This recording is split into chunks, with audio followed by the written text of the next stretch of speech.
नारायण। जय श्री हरि नारायण।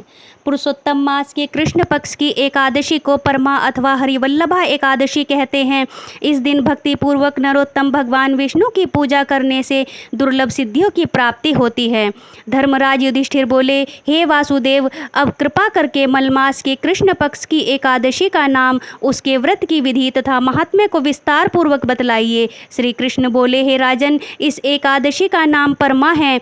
इस व्रत के प्रभाव से समस्त पाप नष्ट होकर लोक में सुख तथा अंत में मुक्ति मिलती है। शुक्ल पक्ष की एकादशी के समान ही इसकी विधि है। नरोत्तम भगवान का भक्ति पूजन पूर्वक पूजन इस एकादशी में करना चाहिए। इस बारे में एक मनोहर कथा जो काम्पल्य नाम नगर में हुई, मैं तुमसे कहता हूँ। प्राचीन काल में काम्पल्य नामक रमणीक नगर में सुमेधा नाम का एक अत्यंत धर्मात्मा ब्राह्मण रहता था। इसकी स्त्री भी अत्यंत पतिव्रता थी, परंतु दुर्भाग्यवश वे अत्यंत दरिद्र थे। अनेक मनुष्यों से भिक्षा मांगने पर भी उनको भिक्षा नहीं मिलती थी। इस कारण भली प्रकार भोजन, वस्त्र और रहने को स्थान तक नहीं था।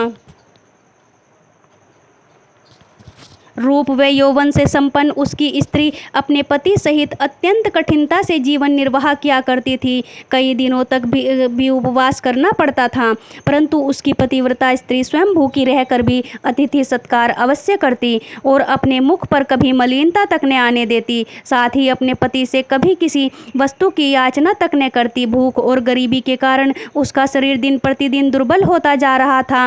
अपनी स्त्री के दुर्बल शरीर व घर में अन्न का अभाव देखकर सुमेधा ब्राह्मण एक दिन अपनी पत्नी से कहने लगा, हे प्रिय, यदि मैं किसी श्रेष्ठ मनुष्य से धन मांगता हूँ तो मुझको कोई कुछ देता नहीं। मैं क्या करूँ, कहाँ जाऊँ? बिना धन के घर के कार्य सिद्ध नहीं होते, अतः मुझको विदेश जाने की आज्ञा दो, जिससे मैं कुछ धन प्राप्त कर सकूँ। मुझे कुछ प्रयत्न तो करना ही चाहिए, क्योंकि बिना उद्यम के कार्य की सिद्धि नहीं होती। हताश पति के दुख भरे वचन सुनकर ब्राह्मणी विनीत भाव से बोली, हे स्वामी, यद्यपि मैं कोई विद्वान पंडित नहीं, फिर भी आपकी आज्ञा से कुछ कहना चाहती हूँ। पूर्व जन्म में जो मनुष्य विद्या, धन और भूमि दान करते हैं, उन्हें ही इस जन्म में विद्या, धन और भूमि मिलती है। यदि कोई पूर्व जन्म में दान नहीं करता तो भगवान उसे केवल अन्न ही देते हैं। मैं आपका वियोग नहीं सह सकती। पति रहित स्त्री की संसार में माता पिता, भ्राता, ससुर तथा संबंधी आदि सभी निंदा करते हैं, इसलिए आपको यही पर रहना चाहिए। अपनी स्त्री के ऐसे वचन सुनकर वह ब्राह्मण परदेश नहीं गया और काम्पल्य नगरी में ही दिन काटने लगा।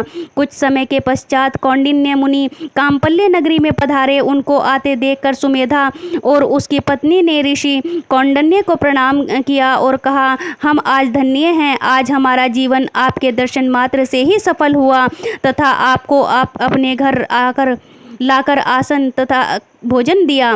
भोजन के पश्चात उस पतिव्रता स्त्री ने मुनि से पूछा, हे मुनि श्रेष्ठ, आप मुझे दरिद्रता का नाश करने का उपाय बतलाइए। मैंने अपने पति को परदेश में धन कमाने जाने से रोका है। मेरे भाग्य में आप आ गए हैं।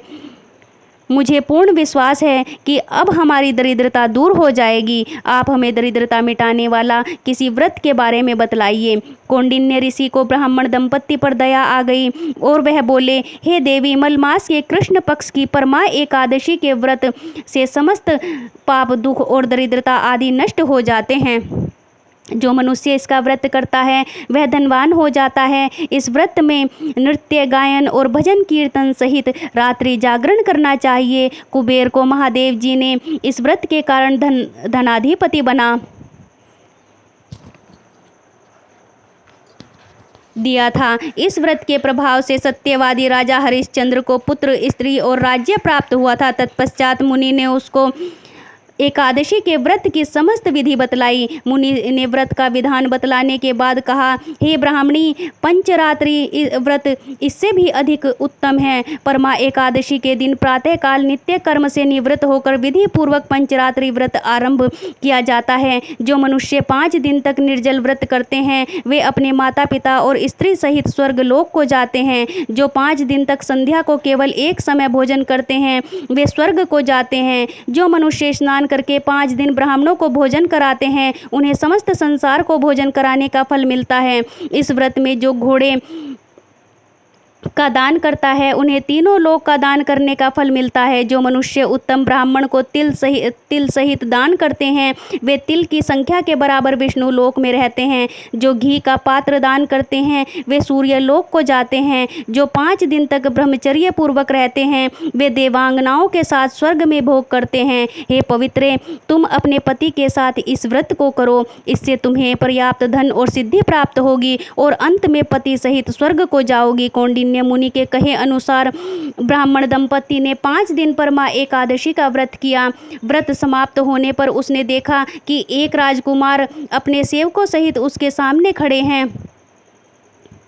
राजकुमार ने ब्रह्मा की प्रेरणा से एक सुंदर नवीन मकान जो कि सब वस्तुओं से सजा हुआ था रहने के लिए उन्हें दिया। साथ ही राजकुमार आजीविका के लिए एक ग्राम देकर अपने महल को चले गए। वे दोनों इस व्रत के प्रभाव से अपनी संतानों सहित अनंत सुख भोगकर अंत में स्वर्गलोक को प्राप्त हुए। जो मनुष्य परमा एकादशी का व्रत करता है उसे समस्त तीर्थों में दान आदि का फल मिलता है। जिस प्रकार संसार में 2 पैरों वालों में ब्राह्मण, 4 पैरों वालों में गौ, वेद देवताओं में इंद्रराज श्रेष्ठ हैं, उसी प्रकार महीनों में अधिक लौन मास उत्तम है। इस महीने में पंचरात्रि का व्रत अत्यंत पुण्य देने वाला है। इस महीने में पद्मिनी और परमा दोनों ही एकादशियां श्रेष्ठ हैं। उनके व्रत से समस्त पाप क्षीण हो जाते हैं।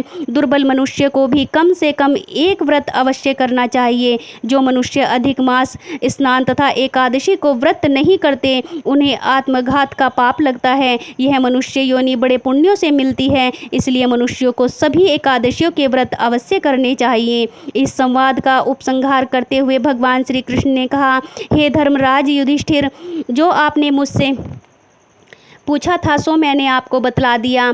अब आप इस व्रत को भक्ति पूर्वक कीजिए। जो मनुष्य अधिक मास की एकादशी तथा शिवरात्रि का व्रत करते हैं वे स्वर्ग में इंद्र के समान भोगों को भोगते हुए तीनों लोकों में वंदित होकर विष्णु लोक को प्राप्त होते हैं। जय श्री हरि नारायण।